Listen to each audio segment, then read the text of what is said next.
संसेवितचरणं भूतभौतिकप्रपञ्चभरणं वीतरागिनं विनुतयोगिनं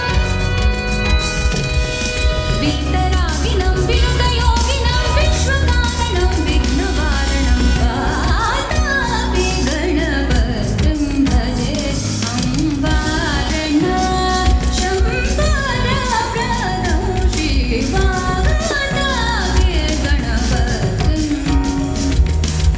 भजे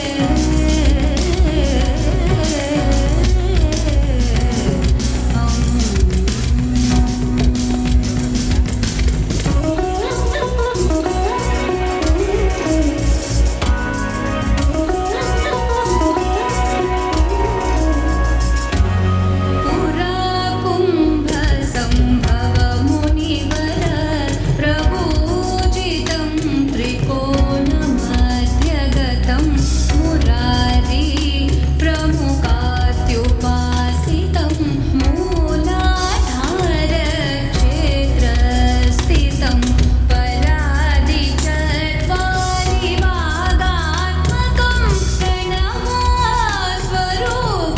वक्रतुण्डम्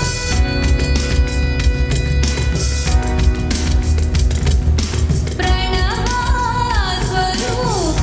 वक्रतुण्डं निरन्तरं निखिलचन्द्रखण्डं निजवामकरविकृतेक्षुकण्डं कराम्बुजपाशबीजापूरम्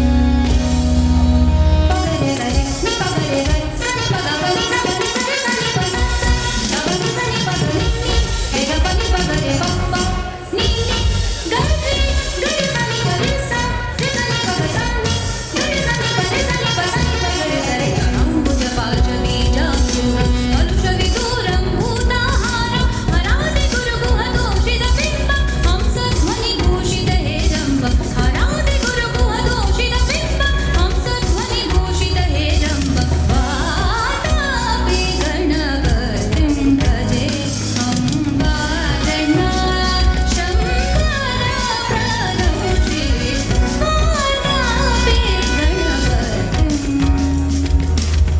भजेऽहम्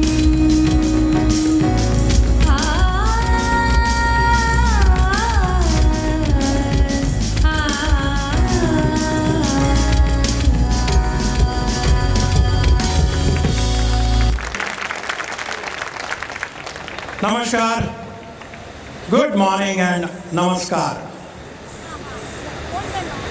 आज के इस all India Saraswat cultural organisation के 50वीं सालगिरह के अवसर पर हो जाने वाले ये सांस्कृतिक महोत्सव में आप सभी भाइयों और बहनों का मैं सुभाष सराफ तहे दिल से स्वागत करता हूँ। All India Saraswat cultural organisation की स्थापना 1972 में हुई और 2022 50 बरस पूरे हुए। इसके मुख्य उद्देश्य यही थे कि सांस्कृतिक कार्यक्रम देश भर में किए जाएं और सभी Saraswat organisations from whole India और कलाकार, स्पोर्ट्स, इनमें जो कलाकार है उनको एक मंच पर इकट्ठा किया जाए, इसलिए आज का ये सांस्कृतिक महोत्सव हमने आयोजित किया है। इसमें भारतवर्ष के विविध राज्यों से राजस्थान, गुजरात, कर्नाटका, महाराष्ट्र, गोवा और कोकण वासियों मालवण वहीं से कलाकार आ रहे हैं और वहीं से सांस्कृतिक संस्थाएं भी यहाँ शामिल हुई है। और आज की एक खास बात है, जो विविध कलाएं हैं उनमें सितार वादन, संगीत, नृत्य, Bharatanatyam, Kathak, mimicry, magic show, songs on vision और ऐसे विविध प्रकार के कार्यक्रम का आयोजन हमने किया है। मैं अभी हमारे प्रेसिडेंट डॉक्टर अजित गुंजेकर से दरख्वास्त करता हूं वो मंच पर आए और प्रेसिडेंशियल वेलकम दे। धन्यवाद। कार्यक्रम शुरू करने से पहले हम दीप प्रज्वलन करेंगे।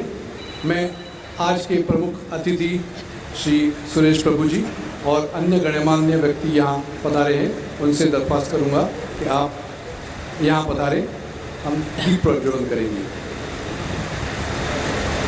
डॉक्टर रामानी, प्रवीण खडले जी, उदय गुरकर जी, हिमांगी नागकणी,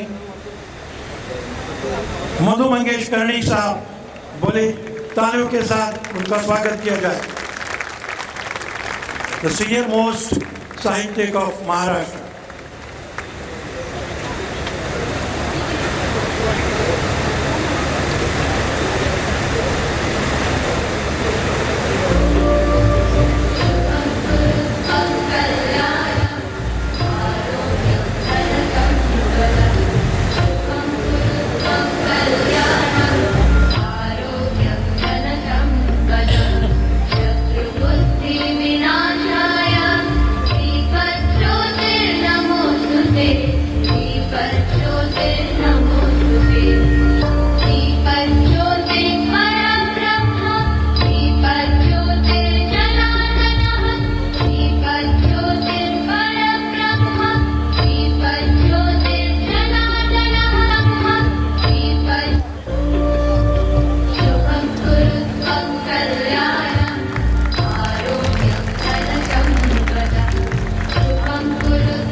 सतीश नायक साहब,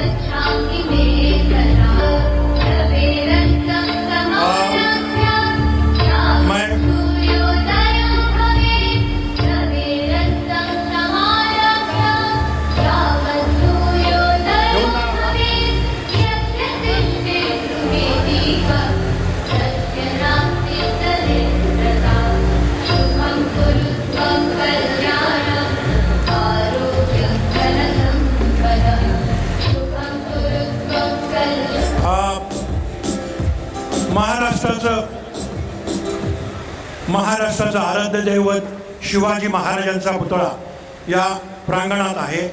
मी आजचे प्रमुख पाहुणे श्री सुरेश प्रभूजींना विनंती करतो, आपण शिवाजी महाराजांच्या पुतळ्याला हार घालून यावं। त्यानंतर आपण या कार्यक्रमाची पुढे सुरुवात करूया।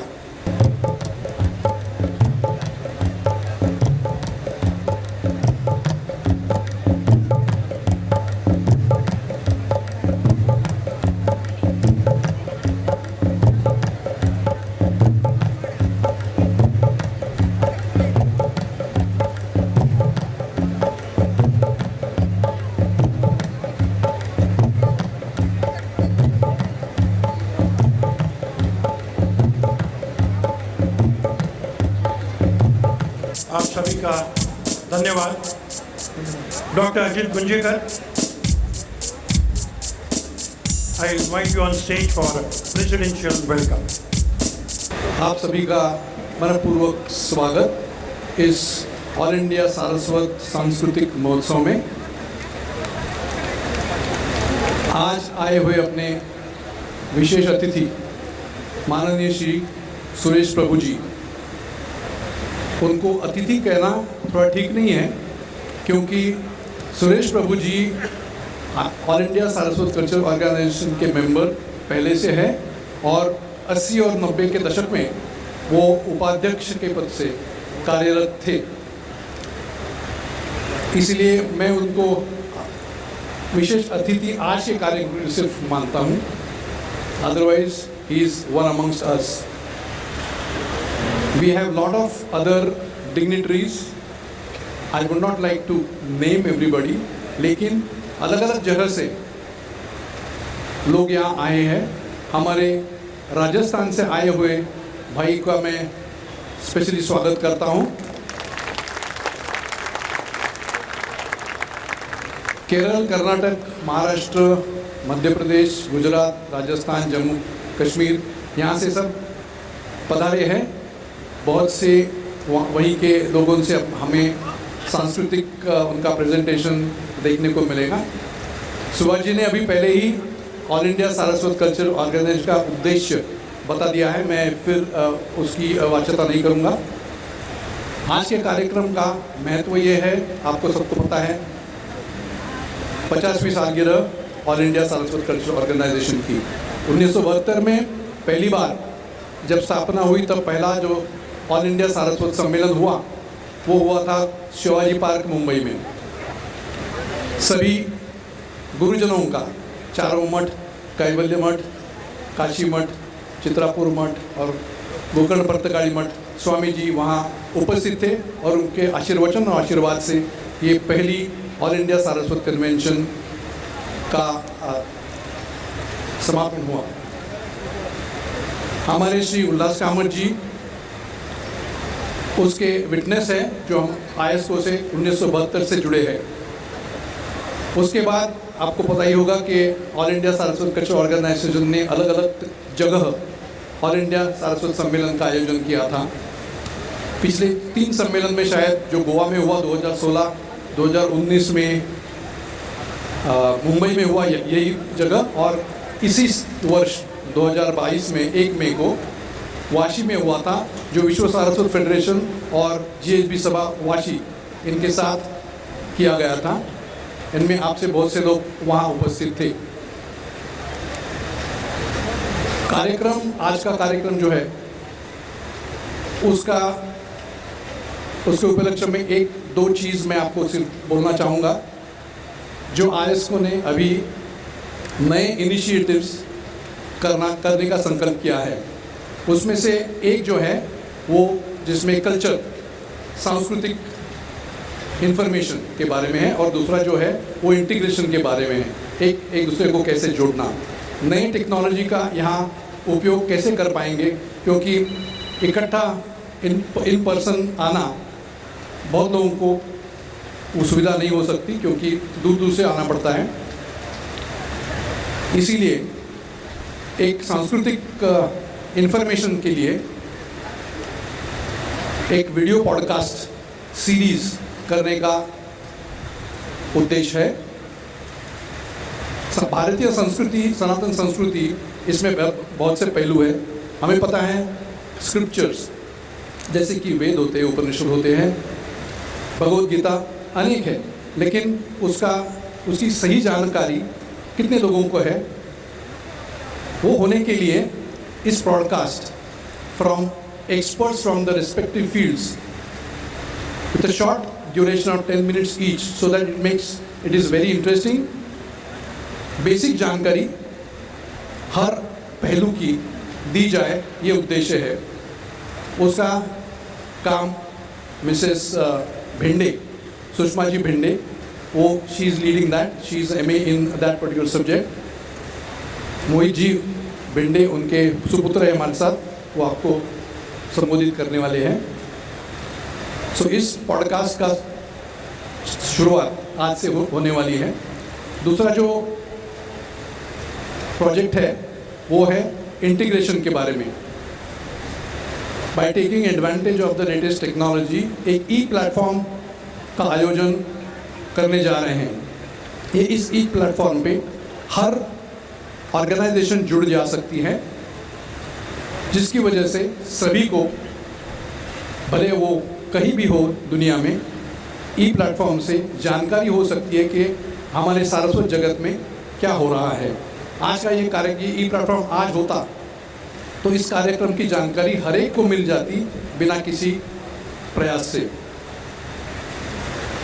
इंटीग्रेशन करने के लिए इस प्लेटफॉर्म का आयोजन करने वाले हैं, उसका नाम है विजन। विजन का मतलब विश्व Saraswat integrated organisation network. So this is the vision, so that we all can remain together even after we leave this pandal. So this is the very intention, and thank you. और ये सिर्फ आयस्को काम नहीं है, सब लोग जब इसमें जुड़ जाएंगे, सभी संस्थाएं इसमें जुड़ जाएगी, तो ही इसका यश हम प्राप्त कर सकते हैं। सो मेरा अपील है कि इसके बाद हम हर एक संस्था को अपना अपना योगदान इस ई प्लेटफॉर्म में देने के लिए विनती करेंगे। इस ई प्लेटफॉर्म का एक छोटा सा एवी यहाँ है, मैं विनती करूँगा कि वो एवी प्ले करें।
इस विजन प्लेटफॉर्म में हमारे आयस्को के मेजर परेश जोशी, उनका बहुत बड़ा सहभाग है।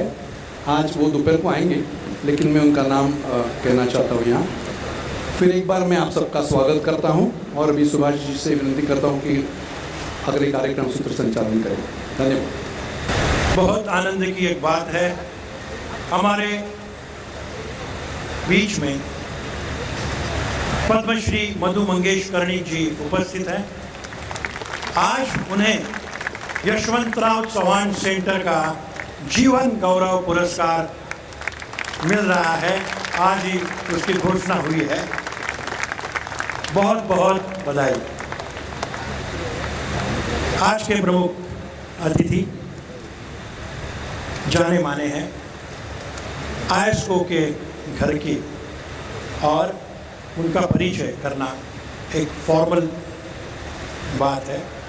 वो परिचय करने के लिए मैं मेरे सहयोगी मोहित भेंडे, जो इसके बाद आप आज का निवेदन करेंगे, और उनके साथ हमारे दूसरे सीनियर सहयोगी सुनील जी उल्लाल भी हैं।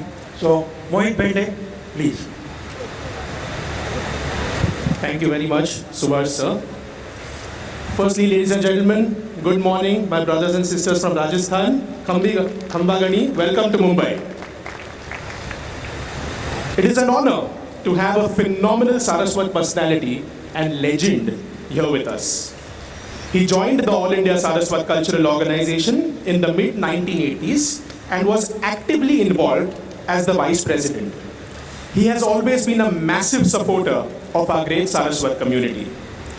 He has achieved the pinnacle of success in his corporate and political journey, but his humility and modesty is something we all can learn and imbibe. He is a chartered accountant and he has been the chairman of our great Saraswat Bank. His political journey and contribution to our nation's growth is stupendous. He has held numerous ministries in his tenure as a member of the Rajya Sabha and the Lok Sabha. He has been India's Union Minister of Industry, Union Minister of Environment and Forests, Union Minister for Fertilizers and Chemicals, Union Power Minister, Union Railway Minister, Union Minister of Commerce and Industry, and Union Civil Aviation Minister. In each of these ministries, his contribution, ideas, and implementation has been lauded by one and all. He has also been the chairperson of the task force for interlinking rivers in India. Recently, he fulfilled an important role of India's emissary to the G20 and was India's Sherpa to the G7. He is also the founding chancellor of Rishi Hood University. A personality who has always been humble, down to earth, and has always supported our great Saraswat community. An inspiration, a legend. Ladies and gentlemen, let's have a huge round of applause and welcome Shri Suresh Prabhu. Swapnil.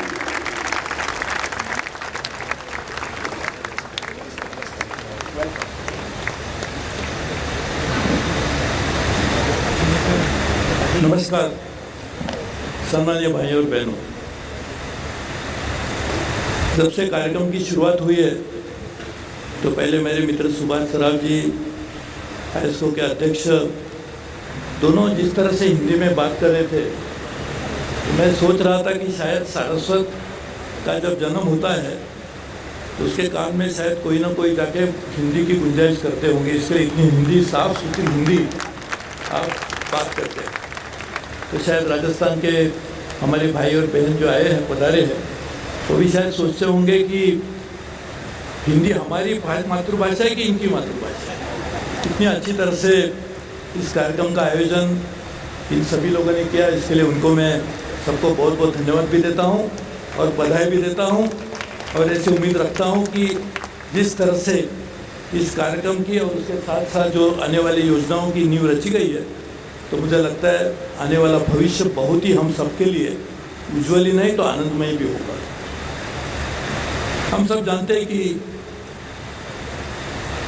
एक हमारे देश में बहुत सारे कार्यक्रम जब किए जाते हैं तो कुछ कार्यक्रमों में जिक्र किया जाता है कि हम कैसे अलग हैं,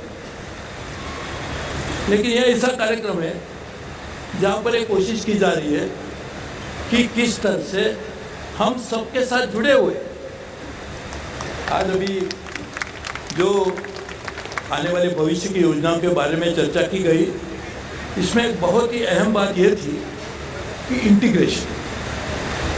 इंटीग्रेशन के बिना आने वाले दिनों में कोई भी कभी भी अपनी खुद की ज़िंदगी में या समाज की उन्नति में या देश की प्रगति में कभी भी हम आने वाले दिनों में आगे नहीं चल सकते। तो इसलिए इंटीग्रेशन के आधार पर बनी हुई एक संस्था, इसका आज 50वीं सालगिरह है और ऐसे कार्यक्रम में हम सब लोग मौजूद हैं।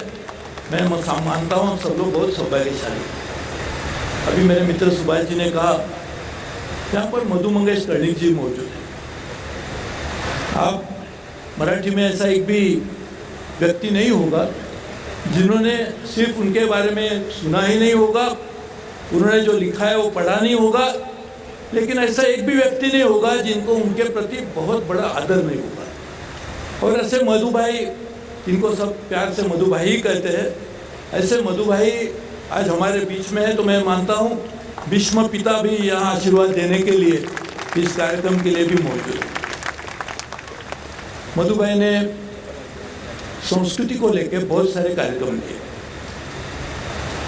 कोकण मराठी साहित्य परिषद की स्थापना की, कोकण कला अकादमी की स्थापना की, और उसमें उनका हमेशा यही कहना था कि नाम सिर्फ कोकण है, लेकिन यहाँ पे रहने वाले बसने वाले लोग ये भी कहीं ना कहीं से ही आए हुए। ये सरस्वत का नाम कहाँ से उत्पन्न हुआ, उसके बारे में बहुत सारी चर्चाएं होती रही है।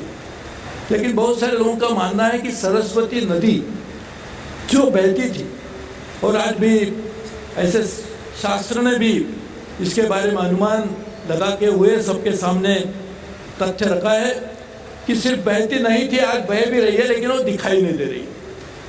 लेकिन सरस्वती नदी के कारण एक सारस्वत संस्कृति की पैदाइश हुई। जो सरस्वती नदी वैसे तो हमारी सभी नदियों का नाम कहीं ना कहीं किसी न किसी भगवान के साथ में जुड़ा हुआ है। एक नदी की ये विशेषता रही कि सरस्वती नदी ये सरस्वती देवी के साथ में जुड़ी हुई है और इसीलिए सारस्वत लोगों का भी जुड़ाव लगाव सरस्वती के साथ में रहा। और सरस्वती देवी की पूजा इसीलिए की जाती है कि वो हमेशा ज्ञान देती है। ज्ञान की सिर्फ पैदाइश ही नहीं करती तो ज्ञान सबके साथ पहुंचने के लिए कोशिश भी करती है। इसलिए ऐसे सरस्वती नदी के किनारे में पैदाइश होने वाले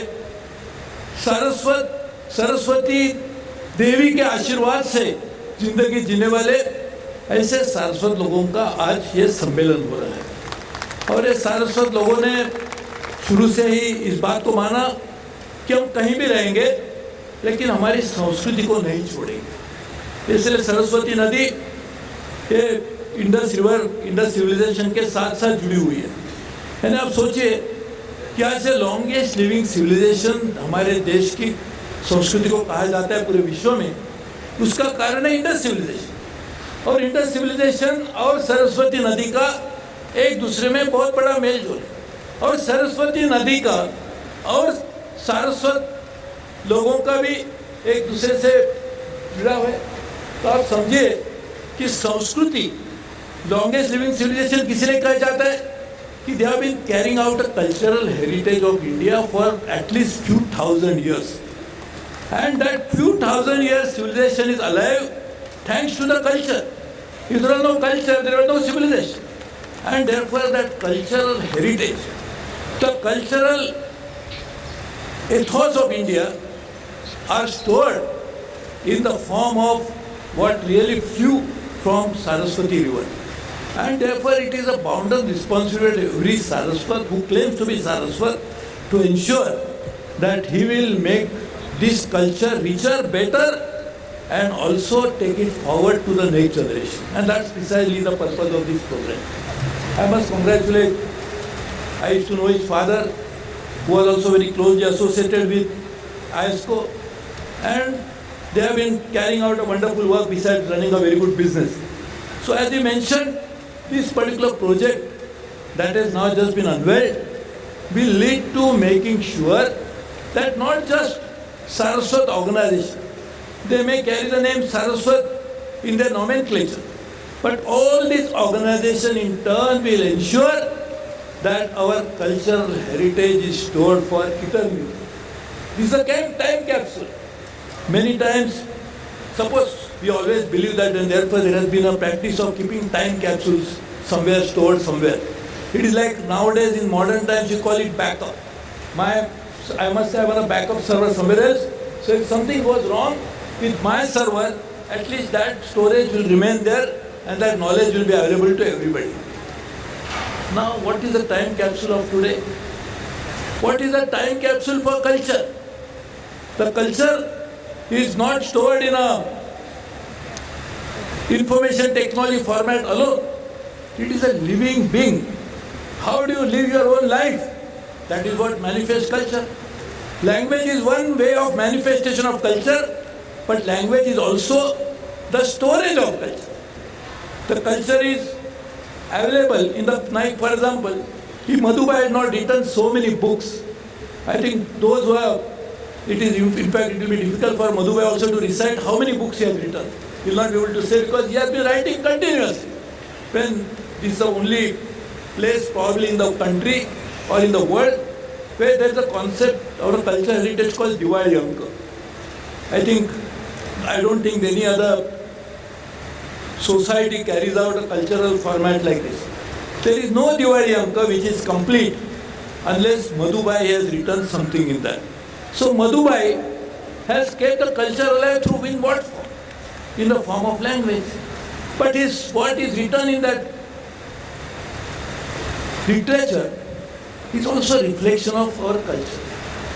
The religious festival that we follow, cultural program that we organize, they are also manifestation of culture.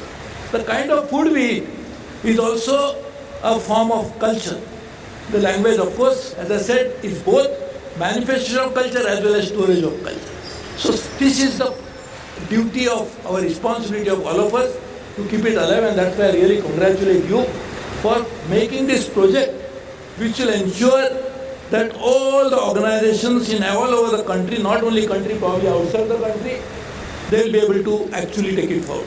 I must tell you, when you say outside the country, I went to US, and there is a very big organization called Konkanis of United States or North America. So they invited me and they wanted me to speak in Konkani. Now I know Malwani, but Konkani is spoken in Goa is different. Ramil Kaute, his wife is here, there are many people from Konkan different. It is Ullas Kamath is there, who is from South Canara. There are others who are from North Canara, will say that he's from North Canara actually. But those who are from South Canara, they speak different Konkani. Because South Canara Konkani has a different tones, North Canara different tones. Those who are in Kerala, they again speak different language. Now incidentally, when we talk about Kerala, people are asking me, why did people go to Kerala? I said they ran literally to save their culture. And therefore I was saying one of the programs jocularly that they ran so fast that they could reach the shores of Kerala. That's why one should not be surprised that P.T. Usha, who runs so fast, could be also a Saraswat. But this language, and therefore when I was talking about in Goa, in US, they asked me, why don't you speak in Konkani? I said, all of you know what is the normal the husbands do. Husbands cannot speak in front of their wives. But husbands must have a good habit of listening to their wives. So I said, because I am a good husband, my wife is from Goa, I always listen to what she says, that's why I can understand Konkani, but I am not allowed to speak, that's why I am not able to speak the language. But Konkani has different connotations, different formats. So therefore I think even going beyond the shores of India, we should try to work on it. But this is an excellent program. मैं यदि हमारे SP. पिकले साहब को याद नहीं करूंगा तो शायद ये सही नहीं होगा, क्योंकि उन्होंने ये संस्था की बहुत बड़ी सेवा की थी. वो गजानन सोसाइटी में रहते थे, अभी मेरे मित्र वहाँ पर मौजूद है, वो भी गजानन सोसाइटी में रहते, माहिम में. वो गजानन सोसाइटी में उनके साथ में उनके साथी हुआ करते थे. आइस्को का मैगजीन निकालना एक बहुत बड़ी जिम्मेदारी होती थी. आजकल तो थोड़ा सा ईजी है टेक्नोलॉजी की वजह से, लेकिन ऐसे समय इन लोगों ने आइस्को जैसे संस्था को सिर्फ जीवित नहीं रखा, तो उनके साथ समाज को और उसके साथ में जुड़े हुए सभी लोगों को ताकत भी देने का काम किया. तो मैं मानता हूँ ऐसे समय में जब हम सब लोग ये कोशिश करें कि भारत देश एक बहुत ही बड़ा प्रगतिशील देश बने. हमारे देश के सम्माननीय प्रधानमंत्री नरेंद्र मोदी जी, ये सही माने में, मैं तो उनको अलग तरीके से उनकी मेरे साथ में रिश्ता है. प्रधानमंत्री और राजनीति के जब ऐसा रिश्ता नहीं, मैं 25-30 साल से हमारे रिश्ते हर दिवाली में हमें बुलाते हैं देते, तो उनकी मैंने जो नज़दीक से देखा है, तो सही माने में चाहते हैं कि किस तरह से देश की उन्नति और प्रगति की जाए, और होगी. मैं आपको दावे से कह सकता हूँ कि हमारा देश विश्व का एक बहुत ही बड़ा प्रगतिशील ऐसा देश रहेगा. लेकिन साथ में हमारी चुनौती है, देश तो विकास करेगा ही, और देश विकास करेगा क्योंकि हमारे भारतीय के कारण विकास करेगा, भारतीयों में जो क्षमता है उसके कारण विकास करेगा. लेकिन हमारी चुनौती यह है कि यदि हम विकास करते हैं, आर्थिक उन्नति के रास्ते पे चलते हैं, तो किस तरह से हमारी संस्कृति साथ में कायम रहे. आप सोचिए, हमने विकास तो कर लिया, लेकिन हमारी संस्कृति हमारे साथ में रहेगी तो हमारी पहचान ही हम भूल जाएंगे. जैसे गांधी जी ने कहा था कि नमक को हम नमक इसके लिए कहते हैं कि उसमें नमक की पहचान है, इसलिए उसको नमक कहते हैं. क्या हम चीनी को नमक कह सकते? क्यों नहीं कह सकते? क्योंकि उसमें नमक गुण नहीं है. तो इसलिए सारस्वत लोगों की ये जिम्मेदारी है कि देश जब प्रगति करेगी तो संस्कृति को कायम रखने का काम हम लोगों को करना है. क्योंकि मैंने शुरू में ही कहा कि किस तरह से संस्कृति की शुरुआत ही सरस्वती नदी से हुई थी, और वहीं से सारस्वत लोगों ने भी अपनी पहचान बनाई हुई है. तो इसलिए मैं आप सबको बहुत बहुत धन्यवाद देता हूँ. हा कार्यक्रम मुंबई शहरात होतो आहे, ह्याचा मला आनंद आहे. आणि बरेचसे लोक हे मराठी भाषाही बोलतात. तसं बघितलं तर आपल्या देशामध्ये त्रिभाषा सूत्रही आपण मान्य केलं. इंग्रजी, हिंदी राष्ट्रभाषा, इंग्रजी ऑफिशियल लँग्वेज, इंग्रजी लिंक लँग्वेज आणि आपली जी काय देशाची, म्हणून मराठीमध्ये थोडक्यात एवढंच सांगतो की आजचा कार्यक्रम हा आपल्या सगळ्यांच्या दृष्टीने अत्यंत महत्त्वाचा आहे. 50 वर्ष पूर्ण झाली हा केवळ भाग नाही, तर 50 वर्ष आयुष्याला पूर्ण झाली, परंतु सारस्वत संस्कृतीला हजारो वर्ष पूर्ण झाली आहेत आणि पूर्ण झालेलीच नाही आहेत, तर ती अजून वाहणारी नदी आहे. ती संस्कृती वाहतच राहील आणि कोणती संस्कृती ही नदीप्रमाणेच असते. नदी जर व्हायची थांबली तर त्याला पण नदी म्हणणार नाही, तो तलावात त्याचं रूपांतर होईल किंवा कदाचित एखाद्या ओढ्यामध्ये त्याचं रूपांतर होईल. परंतु नदी ज्याप्रमाणे वाहत असते म्हणून नदी म्हटली जाते, त्याचप्रमाणे संस्कृती देखील ही जर वाहत राहिली नाही, पुढे गेली नाही, तर संस्कृतीला संस्कृती म्हणता येणार नाही. आणि म्हणून आपली सगळ्यांची जबाबदारी आहे की आपण पुढच्या काळामध्ये कशा तऱ्हेने आपल्यावर आपण नशिबान आहोत की आपण या सरस्वती नदीचे, सारस्वतांचे पुढे कुठेतरी प्रतिनिधी आहोत. आपणही पुढे हा वारसा चालवूया आणि खऱ्या अर्थाने सारस्वत समाजाच्या माध्यमातून सारस्वतांनी निर्माण केलेल्या एका विचारामधून आपल्या देशाची एकत्रितपणा कसा करता येईल, जे इंटिग्रिटीचा तुम्ही विषय मांडलात, त्याच विषयाने पुढे जाऊया. आपल्या सगळ्यांना मनापासून धन्यवाद देतो. मी स्वतः अनेक वेळा, मला आता माझ्या लक्षात नव्हतं की मी त्याचा उपाध्यक्ष होतो, परंतु आयस्कोशी माझा नेहमीच संबंध होता. आमची मीटिंग ही आपल्या पिकले सरांचं एक ऑफिस होतं सरस्वती मंदिर शाळेच्या बाजूला, तिकडे नेहमी मीटिंग होत असते आणि आम्ही न चुकता रविवारी त्या सभेला जात असतो. आणि ती सभा म्हणजे देखील एक आनंदोत्सव असे, कारण त्या निमित्ताने अनेक गोष्टीची चर्चा होत असे. आयस्कोचा अजेंडा लहान असायचा, परंतु बाकी अनेक चर्चा अनेक ठिकाणच्या होत असतात. आणि म्हणून अशा ह्या आनंदमयी कार्यक्रमात या संस्थेचा एक खूप जुना कार्यकर्ता म्हणून मला तुम्ही बोलावलं, त्याबद्दल मी तुम्हाला मनापासून धन्यवाद देतो. तुम्ही एवढ्या सगळेजण मोठ्या संख्येने अनेक ठिकठिकाणून आलेले लोक आहेत आणि या सगळ्या लोकांनी आल्यामुळेच खऱ्या अर्थाने ह्या सगळ्या नदीला निर्णायक पात्र असतात. कुठची नदी वाहत असते ती एक नदी असते, पण त्याची पात्र अनेक असतात. मला वाटतं आपणही जे राजस्थानमधून आलेले आहेत, गुजरातमधून आलेले आहेत, मध्य प्रदेशमधून आलेले आहेत, ह्या सगळ्या लोकांनी निर्माण केलेली निर्णायक जी पात्र आहेत, ह्या पात्रातून निर्माण झालेली ह्या नदी ही सतत वाहत राहो, संस्कृती देखील पुढे जाओ, अशी ईश्वरचरणी प्रार्थना करतो. सरस्वती देवीला विनंती करतो. तुमची सगळ्यांची रजा घेतो. जय हिंद, जय महाराष्ट्र. देवी और सज्जनों, जोरदार तालियां श्री सुरेश प्रभु जी के लिए.